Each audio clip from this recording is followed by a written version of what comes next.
The card hit the table before anyone could stop her. Black metal. Heavy. The kind that doesn't belong in places like this. She didn't say a word. Just slid it across the scratched surface between them. Her hand steady. His hand frozen. People stared. The coffee shop went quiet in that terrible way where everyone pretends they're not watching. But they were. Phones out. Whispers starting. A white woman in a coat that cost more than most cars. A black man in work boots with paint still on the laces. He looked at the card like it might burn him. "I don't understand," he said. She didn't smile. Didn't explain. "Just pushed it closer. 24 hours, she said. "Do what you want with it." His daughter tugged his sleeve. Maybe 6 years old. Bright yellow backpack. She didn't understand either, but she knew something was wrong. Kids always know. "Miss, I can't, you can." Her voice was calm. Too calm. Like she'd already made peace with something no one else had agreed to yet. He shook his head. Started to stand. She stood first. "If you don't take it, I'll leave it here on the table. Someone else will." That's what made him stop. Not kindness. Not opportunity.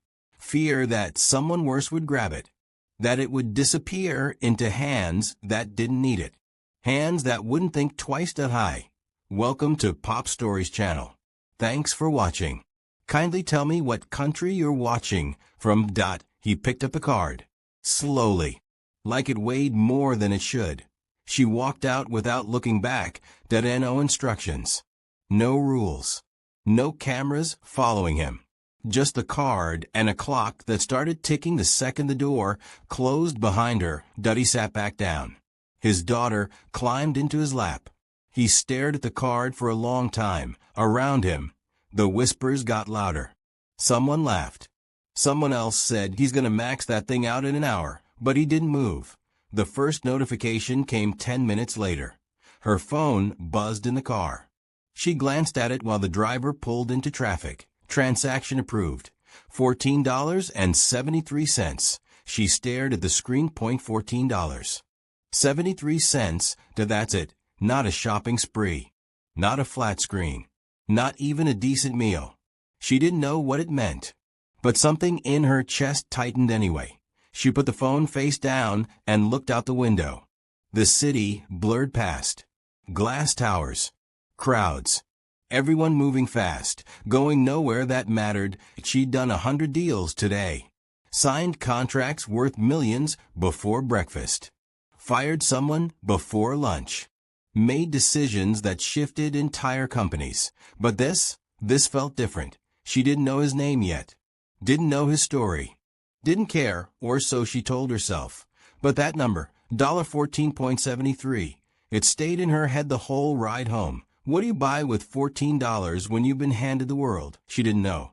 But she was about to find out, and 24 hours from now, everything she thought she knew about people would be wrong. Her name was Alara Voss. Not that it mattered to most people. They knew the buildings, the logo, the empire. They didn't know her. She preferred it that way. Alara didn't do coffee shops. Didn't do spontaneous. Didn't hand her credit card to strangers and walk away like some kind of social experiment. But she did it anyway. And now, sitting in her penthouse 50 floors above the noise, she couldn't explain why. The apartment was perfect. Everything in its place. White walls. Clean lines. Art that cost more than most people made in a year. It looked like a magazine spread, because that's what the designer was paid to do. It looked like no one lived there. Because no one really did. Alara worked. She slept. She left. That was it. She poured herself water from a glass bottle. Not because she was thirsty. Because her hands needed something to do. The phone sat on the counter. Face up now. Waiting. $14.73. Still the only charge. She told herself she didn't care. That this was just curiosity. A break from the routine. Something to look back on and laugh about later. But she checked the phone again anyway. Alara built her life on control. Every meeting, every investment, every word she said in a room full of men who thought they were smarter than her. She learned early that emotion was expensive. Trust even more so. Her father taught her that. Not with words. With absence. He had money. He had power. He had everything except time for a daughter who wanted him to stay. She stopped wanting. She stopped expecting people to show up. Stopped believing they would choose her over whatever else mattered more. And when she built her own empire, she built it alone. No partners. No favors. No one close enough to disappoint her. The city sprawled below her window. Millions of people moving through their lives. Fighting for rent. For groceries. For a little bit of peace at the end of the day. She used to be one of them. People forgot that. They saw the suits. The cars. The way she walked into a room, and every conversation stopped. They didn't see the woman who worked 3 jobs to put herself through school. Who slept 4 hours a night for a decade. Who missed funerals because she couldn't afford the flight home. She clawed her way up. And when she got to the top, she realized something. It was quiet up here. Too quiet. She had everything. And it meant nothing. That's why she gave him the card. Not because she was generous. Not because she wanted to feel good about herself. Because she wanted to see what someone would do when they had nothing to lose. She wanted to see if people were different when no one was watching. When there were no cameras. No audience. No reward for being good. She wanted proof. Proof that she was right to stay distant. To keep people out. To build walls so high no one could climb them. Because if he ran up the card, if he took everything and disappeared, it would confirm what she already believed. People take. That's what they do. And the ones who don't? They're just waiting for a better opportunity. Her phone buzzed. Transaction approved. $8.50. She stared at it. $8. 50 cents. Not thousands. Not hundreds. $8. She set the phone down. Looked back out at the city. Somewhere down there, a man she didn't know was making choices she couldn't predict. And for the first time in years, Lara Voss didn't feel in control. She hated it, but she couldn't look away. His name was Malachi Rivers, and right now he was trying to figure out how to explain a credit card to a 6-year-old. Daddy, is that lady coming back? No, baby, why'd she give it to you? I don't know. His daughter, Zara, swung her legs under the table. Her shoes lit up when she moved. Cheap ones from the discount store. But she loved them. Wore them every single day until the lights stopped working. Then wore them anyway. Malachi turned the card over in his hand. It felt wrong, like holding something that didn't belong to him. Because it didn't. He thought about leaving it on the counter. Walking out. Pretending this never happened. But he didn't, because $14 bought Zara breakfast. And $8 bought her a book she'd been asking about for 2 weeks. If that's what the charges were. Not for him. Never for him. Malachi learned a long time ago to take up less space. To apologize before anyone asked. To make himself small so other people felt safe. It started young. The way people crossed the street when they saw him. The way store clerks followed him down aisles. The way teachers asked if he was lost when he showed up to parent-teacher night in his work clothes. He got tired of being seen as a threat. He smiled more. Said sir and ma'am even when he didn't need to. Kept his voice soft. His movement slow. He made himself harmless. And it worked. Most of the time, but it was exhausting. Zara tugged his sleeve. Daddy, I'm done. She held up the book. Already halfway through it. She read fast. Too fast for her age. The teacher said she was gifted. Malachi said she was his whole world. Her mom left when Zara was 2. Didn't say goodbye. Didn't leave a note. Just gone one morning like she was never there at all. He didn't blame her. Being with him was hard. The jobs that didn't pay enough. The apartments that weren't safe. The future that looked the same as the past. He would have left too if he could. But he had Zara. And Zara had him. He stayed. Worked. Kept going. He did construction during the day. Cleaned offices at night. Slept 4 hours if he was lucky. And he never complained, not once, because complaining didn't pay rent, didn't put food on the table, didn't keep the lights on when the bill came 3 days early. But he learned to be grateful for what he had, even when what he had was almost nothing. "Can we go to the park?" Zara asked. "Not today, baby, tomorrow." Maybe she didn't push. She never did. She learned early that maybe meant probably not. But she smiled anyway, held his hand, trusted him even when he felt like he was failing her every single day. Malachi looked at the card again. That 24 hours, he could fix the car, pay the overdue electric bill, buy Zara new shoes that actually fit. He could do a lot, but he wouldn't, because this wasn't his money, wasn't his life, wasn't his miracle. That IT was a test. And Malachi knew what happened to people like him when they failed tests. They disappeared, so he'd be careful. Spend only what he absolutely needed. Give the card back tomorrow with barely a dent in it. Prove he could be trusted. Prove he wasn't what people expected. Prove he deserved to be seen, even if no one was watching. Lara didn't sleep that night.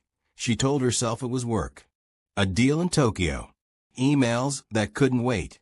But she kept checking her phone. $14.73, $8.50. That was it. Hours had passed. And that's all he spent. She didn't know if she was relieved or disappointed. She poured coffee at 3 a.m., stood by the window, watched the city lights blink like 1,000 tiny lives she'd never know. Why didn't she set rules? Her lawyers would have had a heart attack if they knew. Unlimited access. No contract. No cameras.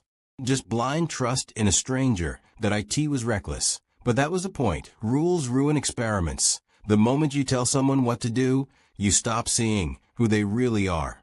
You see who they pretend to be, who they think you want them to be. Lara didn't want performance. She wanted truth. And truth only showed up when no one was watching. She sipped her coffee. It burned going down. She didn't care. She thought about her father again. The man who taught her that people were predictable, that everyone had a price, that loyalty was just a word people used until something better came along. That he was probably right. But she needed to see it for herself. Across the city, Malachi sat on the edge of a mattress that sagged in the middle. Zara slept next to him, curled up small, her breath soft and steady. The card sat on the nightstand, but he stared at it like it was a bomb. 24 hours that he could change everything. The rent was late. 3 weeks now. The landlord stopped knocking. That was never a good sign. The car needed a transmission. $500 he didn't have. Without it, he couldn't get to work. Without work, they'd lose everything. Zara's school asked for supplies. Just basic things. Notebooks, crayons, a backpack that didn't have holes. He said he'd bring them next week. That he said that last week too. The card could fix all of it. Point one swipe. Done. But what if it was a trick? What if she was testing him? Waiting for him to mess up so she could prove something. Rich people did that sometimes. Gave you just enough rope to hang yourself. Then acted shocked when you took it. But he'd seen it before. The promise of help that disappeared the moment you reached for IT. So he stayed still. Didn't move. Didn't spend. Didn't breathe too loud. He thought about what she said. Deal what you want with it. But what did he want? He wanted Zara to stop wearing shoes that hurt her feet. Wanted to stop choosing between gas and groceries. Wanted 1 month where he didn't have to apologize to his daughter for things that weren't his fault. He wanted to stop being tired. But wanting wasn't the same as taking. And Malachi didn't take things that weren't his. Even when they were offered, he picked up the card. Turned it over. No name on it. Just numbers, cold. Impersonal. Like the woman who gave it to him. She didn't smile. Didn't ask his name. Didn't care who he was. Why'd she do it? He didn't know. And that scared him more than the card itself. Because people didn't just give. Not without wanting something back. And when they came to collect, it was always more than you could pay. Malachi set the card back down. Zara stirred in her sleep. reached for his hand. Without waking up, he held it. Gentle. Like she was made of glass. 24 hours, he'd survive it. He always did. The receipt started coming in the morning. Transaction approved. $47. Alara was in a board meeting when her phone buzzed. She glanced at it under the table. $47. She didn't react. Kept her face blank. Nodded at something someone said about quarterly projections, but her mind was somewhere else. Transaction approved. $89.12 an hour later. Another buzz. $89. She excused herself. Walked to the bathroom. Locked the door. Stared at the screen. What was he buying? Not clothes. The amounts were too specific. Too scattered. Not groceries. Wrong price points. Not electronics. Too cheap. She opened the app. Looked at the merchant names. A hardware store. A pharmacy. A place she didn't recognize. No luxury. No greed. Just transactions. She didn't know what to feel. Relief? Disappointment. She wanted an answer. Wanted him to be predictable. Wanted proof that her theory was right. But all she got was noise. Malachi stood in line at the DMV. Zara sat next to him, coloring in a book he bought her that morning. She didn't ask why they were here. She just came along like she always did. The line moved slow. People sighed, checked their phones, complained about waiting. Malachi didn't complain that he was used to waiting. Waiting for paychecks. Waiting for calls back. Waiting for someone to see him as more than a risk. He held the manila envelope in his hand. Papers inside. Forms he'd been putting off for months because he couldn't afford the fees. But today, he could. He waited. When his name was called, he walked up to the counter. Handed over the forms. Paid the fee. The woman behind the glass barely looked at him. You'll get it in the mail in 2 weeks. Thank you. He walked out. Zara grabbed his hand. What did we do, Daddy? Something important. She didn't ask more. Just smiled. Trusted him. That's all she ever did. Ilara checked her phone again at lunch. Transaction approved. $120. Her stomach tightened. 120. That was more. That was something. She clicked on the details. A certification program. Online enrollment fee. She frowned. Certification for what? She didn't know. And the app didn't say. Her assistant knocked on the door. Your 2 o'clock is here. Cancel it. Ma'am, cancel it. I'm busy. The assistant left. Confused. Concerned. Ilara didn't care. She sat at her desk. Alone. Staring at numbers that didn't make sense. He wasn't spending like someone with nothing. He was spending like someone with a plan, and that bothered her. Because plans meant intention. And intention meant he wasn't just surviving, but he was building something. Malachi picked Zara up from school that afternoon. She ran to him. Backpack bouncing. Smile wide, Daddy. We learned about space today. Yeah. Tell me about it. She talked the whole walk home. About planets. Stars. Black holes that swallow light. He listened. Asked questions. Made her feel heard. When they got to the apartment, he made her a snack. Peanut butter on crackers. Not much, but enough. She ate. He watched. The card sat in his pocket, heavy, like it was gaining weight with every hour that he thought about the charges. The DMV, the certification, the storage unit fee he paid that morning. None of it was for him. Not really. It was for later. For the version of himself he was trying to become. The one Zara deserved, but no one would see that. All they'd see was a man who spent someone else's money. And that scared him, because even when you do the right thing, people find a way to make it wrong. Ilara's phone buzzed again. Transaction approved. $65. She closed her eyes. 16 hours left. And she still didn't know what she was looking at. Transaction approved. $2,400. Ilara's hand froze halfway to her coffee cup. $2,400. She stared at the screen. Read it again. Same number. Her chest tightened. There it was, the moment she'd been waiting for. The proof. The crack in the facade. Finally did it. She should have felt vindicated. Should have felt that cold satisfaction of being right, but she didn't. She felt something else, something worse. Doubt. She clicked on the transaction. Her hands weren't steady anymore. Recipient. Bright Futures Educational Trust. Her breath caught. Not a car. Not a shopping spree. Not anything for himself. Not a trust. For someone else's kid. She read the merchant details 3 times. Looked up the name.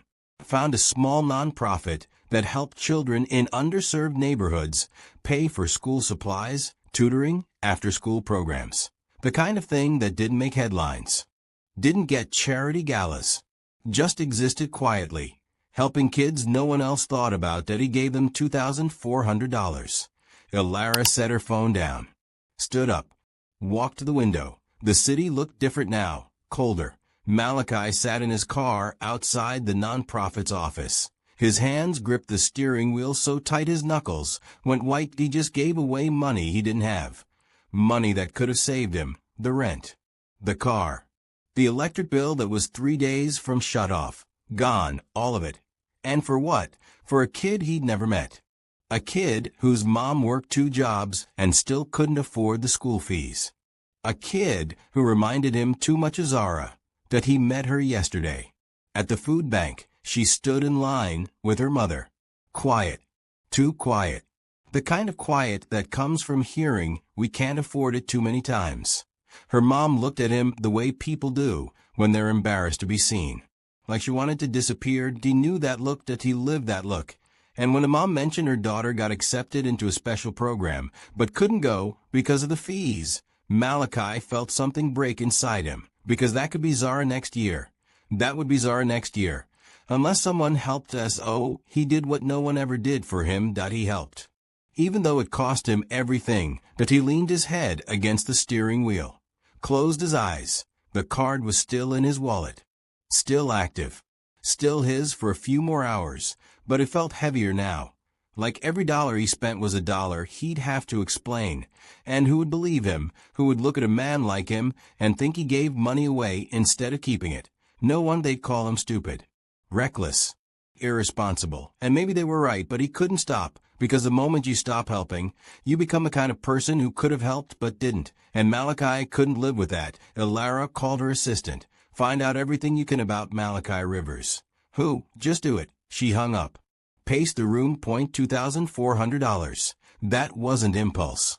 That was sacrifice. And sacrifice meant something she didn't want to admit. That IT meant she was wrong. Wrong about him. Wrong about people. Wrong about the walls she built to keep them out. Her father's voice echoed in her head. People take. That's all they do.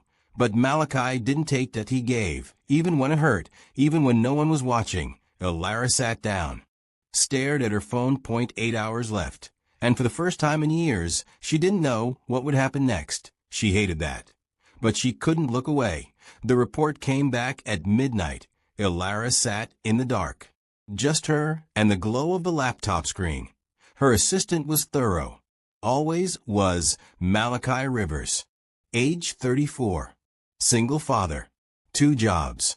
No criminal record. No debt collectors. No red flags. Just a man trying to survive. She scrolled through the receipts again. All of them. From the beginning. And this time they told a story. $14.73. Local diner. Breakfast for Zara. Not him. The timestamp showed 7 a.m. Before school. $8.50. Bookstore. A children's book. One Zara had been asking for. $47.00. Hardware store. Materials to fix a broken railing at his apartment building. Not his unit. The shared staircase. The one the landlord wouldn't fix. He fixed it himself. $89.12. Pharmacy *M. Prescription refill. Not for him. For Mrs. Zhao. The elderly woman in 3B who couldn't afford her medication this month. He paid it. $120.00. Certification program. HVAC training. Online course. Something that could get him off the night shift. Give him real hours.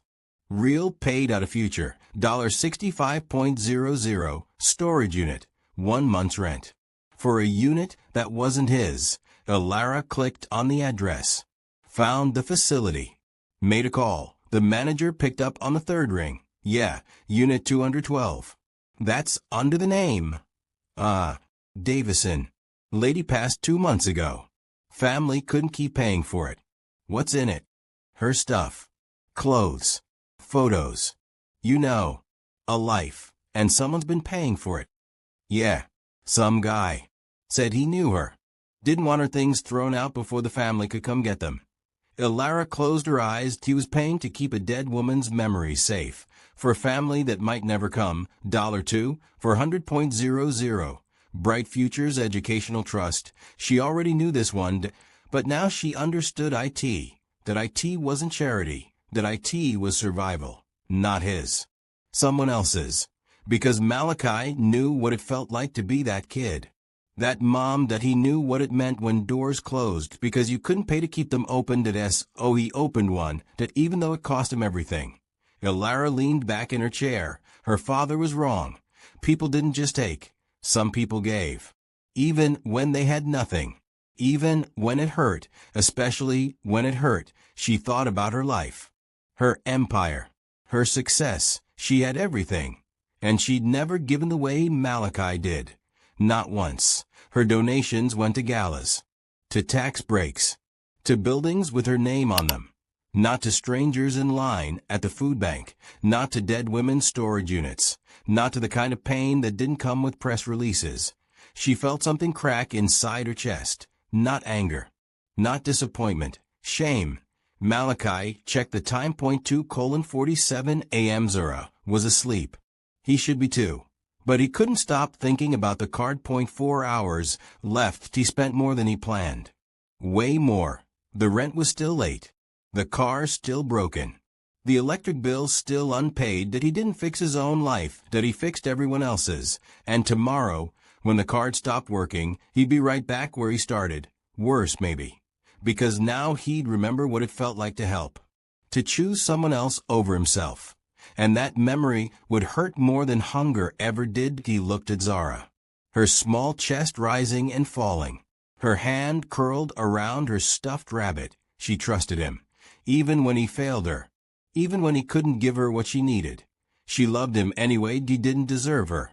But he'd spend the rest of his life trying to. Ilara closed the laptop. The receipts were still there. The evidence. But evidence of what? Not greed, not selfishness. Humanity, the kind she forgot existed, the kind that didn't ask for credit. Didn't want recognition, just did the right thing because it was right. She put her head in her hands. And for the first time in 20 years, Ilara Voss cried. Ilara didn't call him, that didn't show up at his door with cameras, and a check that didn't post about it. Didn't tell her friends. Didn't turn his life into a story she could feel good about. She did something else, something quieter. The next morning, Malachi's landlord called. Your rent's been paid. 3 months. In full. Malachi froze. What? Yeah. Some company. Said it was part of a housing assistance program. You apply for something. No, well, someone did. You're good through March. The line went dead. Malachi stood there. Phone still pressed to his ear. 3 months. That he could breathe. 2 days later, a mechanic called. Mr. Rivers? Your car's ready. I didn't bring my car in. Says here it was towed from your address. Transmission replaced. No charge.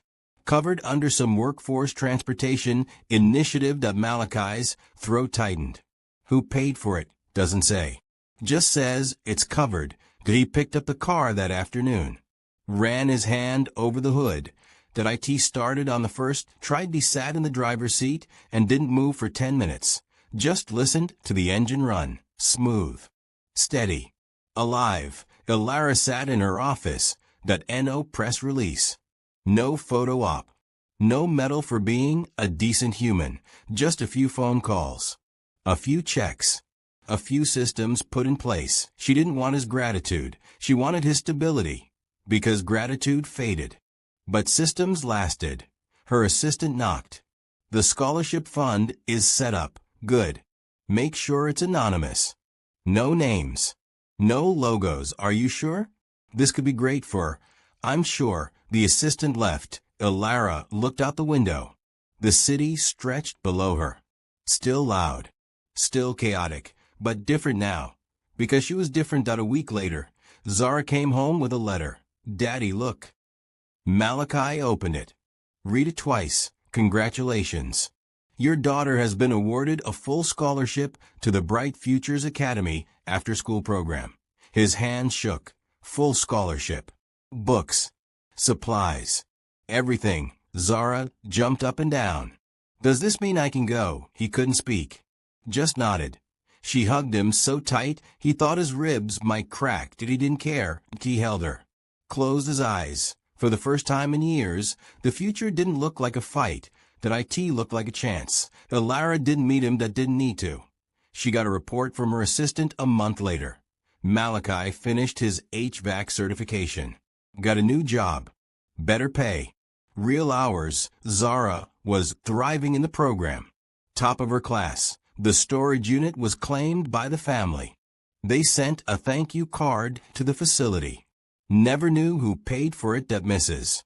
Zhao's medication was covered through a new county assistance program Ilara funded quietly. No headlines. No awards. No recognition, just people living better lives because someone decided to help without making it about themselves. Ilara closed the report. She didn't feel like a hero. She felt like she'd done the bare minimum. And maybe that was the point. Real power wasn't about control. That IT was about choosing not to use it, not to dominate, not to take, not to make people smaller so you felt bigger. Real power was making space for someone else to stand. And then stepping back, she thought about her father. His lessons. His coldness. He taught her that people only mattered if they could do something for you. That he was wrong. People mattered because they were people. That was enough. Malachi never knew who helped him. Never got a name. Never got an explanation. Just woke up one day and realized he could breathe. And that was more than enough. 6 months passed at no big moments. No dramatic reunions. Just life. Moving forward. The way it does when you stop fighting it. Malachi got promoted, not because of luck. Because he showed up. Did the work. Proved himself. His supervisor pulled him aside one day. You're reliable. That matters more than people think. Malachi nodded. Didn't say much, but he felt it. For the first time, someone saw him as more than a risk. They saw him as an asset. Zara turned 7. She had a birthday party. Just a small one. A few kids from school. Cake from the grocery store. But she smiled the whole time. Malachi watched her blow out the candles. Make a wish. Laugh with her friends. She didn't wish for things anymore. She had enough. And that was everything. Mrs. Zhao stopped by one afternoon. Brought soup. You look good. She said that SODU. She patted his hand. We take care of each other. That's how we survived. That he thought about that a lot. The card. The 24 hours. The choice he made. He didn't know if it mattered. Didn't know if anyone noticed. But Mrs. Zhao was still here. Still alive. Still bringing him soup. Maybe that was the point. Ilara stopped checking her phone as much. Stopped working 18-hour days. Started saying no to things that didn't matter. She had dinner with her assistant one night. Not a work dinner. A real one. That they talked about life. Not deals. Not strategy. Just life. Her assistant looked surprised. I didn't know you liked hiking. I don't. But I want to try. Why? Ilara thought about it. Because I spent so much time building things, I forgot to live in them. Her assistant smiled. You should. So she did. Small things. Morning coffee at a place that wasn't on the way to work. A book that had nothing to do with business. A walk with no destination. She didn't become a different person. She just became a fuller version of the one she already was. The nonprofit sent her a report, not because she asked. Because they wanted her to see what her funding did. 23 kids enrolled in the after-school program. 15 families received rent assistance. 8 people got workforce certifications. Numbers on a page. But behind each number was a person. A life. A chance. She read the report twice. No names. No photos. Just impact. Quiet. Real. Lasting. She filed it away. Didn't frame it. Didn't post about it. Just let it exist. One afternoon, Lara walked past the coffee shop. The one where it all started. She stopped. Looked through the window. Different people now. Different conversations. But the same tables. The same worn chairs. She almost went in. Almost sat down. Ordered something. Stayed a while. But she didn't. Some things were better left as they were. She kept walking. Somewhere across the city, Malachi picked Zara up from school. She ran to him. Backpack bouncing. Smile wide, Daddy. I got 100 on my math test. That's my girl. She grabbed his hand. They walked home together. He didn't think about the card anymore. He didn't think about that day that it felt like a dream. Something that happened to someone else. But the life he had now, that was real, and he earned it not because someone gave him money, but because he chose to give it away. That choice changed everything. Not all at once, slowly, the way real change always does. Lara sat in her office that night, looked out at the city. That it didn't feel as lonely anymore, not because anything changed out there, but because something changed in here. She learned what her father never did, that people weren't puzzles to solve, they were mirrors. And what you gave them, you gave yourself. She closed her laptop, went home. Slept better than she had in years. A year later, Lara went back to the coffee shop. Same place. Same time of day. She didn't plan it. Just ended up there. She ordered coffee. Sat by the window. Watched people come and go. A mother and son. An old man reading the paper. A woman on her phone, laughing at something. Normal people. Living normal lives. She used to look at them and see nothing. Now she saw everything. The mother counting coins before ordering. The old man's worn jacket. The woman's smile that didn't quite reach her eyes. Everyone fighting something. Everyone carrying weight, just like her, just like Malachi. She thought about that day. The card. The decision that made no sense. Her father would have called her foolish, reckless, weak, but he was wrong about a lot of things. He taught her that people were transactions. That trust was a liability. That distance kept you safe. He taught her how to build an empire. But he never taught her how to live in it. Malachi did that, not with words. With choices. He showed her that goodness wasn't naive, that it was brave, that giving didn't make you weak, that it made you human. And being human was the hardest thing of all. Lara's phone buzzed. A text from her assistant. Another application came in for the fund. Single mom. 2 kids. Just lost her job. Lara typed back. Approve it. No hesitation. No second guessing. Just yes, because that's what you do when you stop seeing people as risks and start seeing them as reflections of yourself. She finished her coffee. Left a tip. Walked out. The city was the same. Loud. Crowded. Chaotic. But she moved through it differently now. Not above it. Across town, Malachi sat on a bench outside Zara's school, waiting for pickup. Watching kids run and play. He thought about the card sometimes. Not often. But sometimes he never knew who that woman was. Never saw her again. Didn't even know her name. But he thought about her, wondered if she ever found what she was looking for, wondered if giving him that card changed her the way it changed him. Probably not. People like that didn't change. They just moved on to the next thing. But maybe he was wrong. He'd been wrong about a lot of things. Zara ran up to him. Out of breath. Grinning. Daddy, guess what? What? I'm going to be in the school play. That's amazing, baby. She hugged him. He held her tight. This was enough. This moment. This life. This little girl who believed in him, even when he didn't believe in himself. He didn't need to know why that woman helped him. That he just needed to keep helping others. That was the deal. You get lifted up, you reach down, and pull someone else. Simple as that. Lara stood at her window that night. The city glowed below her. Millions of people. Millions of stories. She'd never know most of them. But she could help a few. And a few was enough. Her father was wrong. Power wasn't about control. That it was about choice. The choice to see people. To believe in them.